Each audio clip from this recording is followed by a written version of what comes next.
আসসালামু আলাইকুম প্রিয় দর্শক, আপনাদেরকে স্বাগতম আস্থা নিউজের পক্ষ থেকে।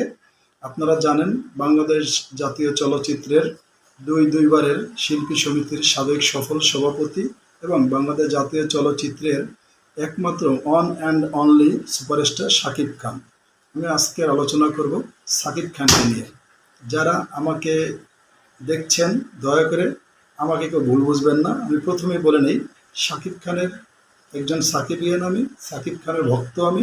কারণ শাকিব খানের ব্যক্তিত্ব, শাকিব খানের চলচ্চিত্র এবং ব্যক্তিত্ব অভিনয় দুইটারই আমি ভক্ত। তার ব্যক্তিগতভাবে তিনি দুইটা মহিলাকে নিয়ে, আমি নাম উচ্চারণ করতে চাই না, আমি বলেই ফেলি, অপু বিশ্বাস এবং বুবলিকে নিয়ে কন্ট্রোভার্সি আছে। এছাড়া শাকিব খান তার ব্যক্তি জীবনে খুবই শালীন, খুবই নম্র, ভদ্র, কম কথা বলেন, প্রয়োজনের অতিরিক্ত কথা বলেন না, বাড়তি কোনো বিষয় নিয়ে তিনি আলোচনা করেন না, কারো বিষয়ে অতিরিক্ত নাক গলান না, তিনি অতিরিক্ত কাউকে নিয়ে সমালোচনা করেন না। তিনি তার নিজের কাজ ছাড়া তিনি এমন একজন ব্যক্তিত্ব যিনি যার নিজের কাজ দিয়ে নিজেকে প্রমাণ করেন এবং তিনি চলচ্চিত্রে ভালো অভিনয় করেন, দাপটের সাথে অভিনয় করেন। সে চলচ্চিত্রের সুপারস্টার, সেটা নিয়ে আমার কোনো বিন্দু পরিমাণ আক্ষেপ নেই। এগুলো আমি বলবো না, কারণ এগুলো সবাই জানেন। তার ব্যক্তি জীবনে তিনি জানেন যে কীভাবে স্টারডম ধরে রাখতে হয় এবং একজন সুপারস্টারের কাজ কি। তিনি অযথা পরিকল্পিতভাবে অতিরিক্ত তেলবাজি করেন না, কাউকে তেলবাজি করেন না, কারো পেছনে লেগে থাকেন না। এগুলো তার ভালো ব্যক্তিত্বের গুণাবলী। সুতরাং আমি তার একজন ভক্ত, ব্যক্তির জীবন এবং তার চলচ্চিত্র দুইটারই আমি ভক্ত। তারপরও কিছু কথা না বললেই না। যেমন, যেহেতু আমি সাকিবিয়ান, আমি অধিকার রাখি সাকিব খানের ভুল এবং ভ্রান্তি ধরিয়ে দেওয়ার জন্য। একটা কথা বলতে চাই, সাকিব ভাই, আপনাকে একটা কথা বলতে চাই। সেটা হচ্ছে, আপনি বাংলাদেশের অন অ্যান্ড অনলি সুপারস্টার, এটা আপনি নিজে নিজে হন নাই, এটা স্বঘোষিত না। এটা হচ্ছে বাংলাদেশের কোটি কোটি দর্শক, বাংলাদেশের বাহিরেও কোটি কোটি দর্শক আপনাকে ভালোবেসে আপনাকে সুপারস্টার বানিয়েছেন। আপনার চলচ্চিত্র সবাই দেখে, এই জন্য আপনি সুপারস্টার হয়েছেন।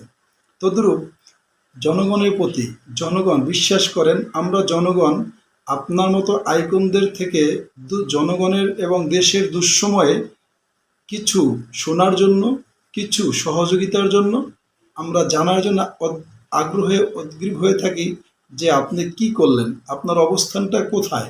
যেমন আমরা দেখেছি কোটা কোটা কোটা আন্দোলনে, বৈষম্য বিরোধী আন্দোলনে আপনি কয়েকবার স্ট্যাটাস দিয়ে এই ছাত্র জনতার পাশে অবস্থান নিয়েছেন এবং আপনি স্ট্রংলি অবস্থান নিয়েছেন। সুতরাং সেই দিক থেকে আপনাকে ধন্যবাদ জানাচ্ছি। পাশাপাশি এরপরেই আমরা দেখেছি ভারতের জন্য যে কৃত্রিম বন্যায় বাংলাদেশের প্রায় ১.৫ কোটি মানুষ পানিবন্দী, সেইখানে যেই সময়ে টিএসসিতে লাইন ধরে, গাড়ির পরে গাড়ি লাইন ধরে, সিরিয়াল ধরে ২৪ ঘন্টা অনুদান দিতে আসেন, যেখানে চলচ্চিত্র শিল্পী সমিতি পর্যন্ত তাদের ফান্ড কালেকশন করতেছে এবং যে যার মতো করে, বাংলাদেশের ১৮ কোটি মানুষ যে যার মতো করে যতটুকু পারে, যে যার অবস্থান থেকে সেই বানবাসী মানুষদের পাশে দাঁড়ানোর জন্য আগ্রহের সহিত নিজে থেকেই চলে যাচ্ছে। সেখানে আমরা আপনার কোনো ভূমিকা এখন পর্যন্ত দৃশ্যমানভাবে দেখতে পারলাম না। যেমনটা হচ্ছে, আমরা অবশ্যই চাই না আপনি নিজে এসে নৌকা করে সেখানে যান, কারণ সেটা আপনার দ্বারা সম্ভব না। আপনার অনেক অগণিত ভক্ত আছে, সেটা সম্ভব না। কিন্তু আমরা দেখতে চাই, আমরা তাদের জন্য, আমার মনে হয় এখন সাকিব খান আমেরিকাতে আছেন সম্ভবত। চিত্রনায়ক ইমন বলেছেন, আমি আসা মানেই শাকিব খান আসা। আমি ইমন ভাইকে বলতে চাই, ভাই, আপনি আসা মানে শাকিব খান আসা না। আপনি আসা মানে আমরা বুঝলাম যে আপনি একজন শাকিব খানের ক্লোজ ছোট ভাই, খুব ভালো সম্পর্ক আপনার সাথে, একটা সংগঠনে আছেন আপনারা। আপনি আসা মানে আমরা বলতে চাই শাকিব খান একজন প্রিয় লোক আসা। আপনিও কিন্তু জনপ্রিয়, অতএব আপনাকে আমরা আলাদাই দেখতে চাই, আর সাকিব খানকে আমরা আলাদাই দেখতে চাই। তার কারণ হচ্ছে, সাকিব খান সুপারস্টার, আপনি কিন্তু সাকিব খানের মতো সুপারস্টার না। সাকিব খান একটা স্টারটা যে পরিমাণ ক্রেজ তৈরি করে, সেটা কিন্তু আপনারটা করবে না। সুতরাং আপনি আসা মানে শাকিব খান আসা না। অন্তত একটা ভিডিও বার্তা অথবা একটা স্ট্যাটাসের মাধ্যমেও কি আপনি নিজের অবস্থান জানান দিতে পারেন না? আপনি কোন পজিশনে আছেন, কোথায় আছেন, কিভাবে আছেন। খবর রটেছে যে আপনি 5 কোটি টাকা, শাকিব খান, খবর রটেছে আপনি 5 কোটি টাকা বন্যার্তদের জন্য সহযোগিতা করেছে। এটা খুবই অবাস্তব এবং হাস্যকর। কেন আপনার বিরুদ্ধে আজকে এমন একটা এলিগেশন তৈরি হলো? এটা কিন্তু আপনার সম্মানহানি হচ্ছে। কারণ আপনি 5 কোটি টাকা দিবেন, এটা যেমন হাস্যকর এমন অবাস্তবও বটে।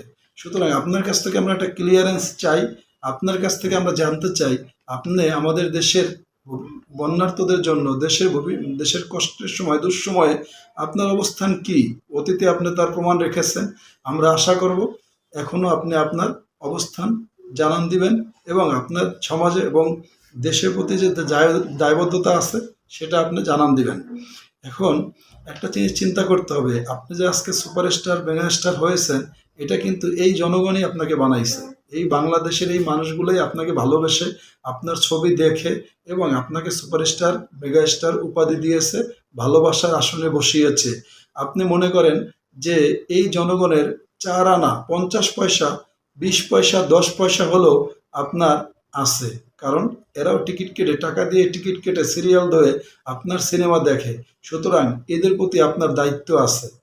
দায়িত্ব এড়িয়ে যাওয়ার সুযোগ নাই আপনার। কারণ আপনি যেমন সুপারস্টার, চলচ্চিত্র অঙ্গনে একটু আপনি এদের জন্য মহব্বত করেন, মায়া করেন, অবদান রাখেন, দেখবেন আপনাকে এরা মাথায় তুলে রাখবে।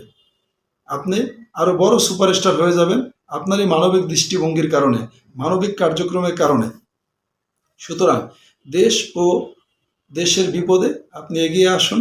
এমনও হতে পারে এই বন্যায় আপনার অনেক সাকিবিয়ান যারা আপনাকে নিয়ে যুদ্ধ করত, আপনাকে নিয়ে কথা লড়াই করত, সেরকম সাকিবিয়ান এমন হতে পারে কয়েকজন সাকিবিয়ান হয়তো মারাও গেছে, এটাও ঘটতে পারে। সুতরাং এদের প্রতি আপনার দায়বদ্ধতা আছে।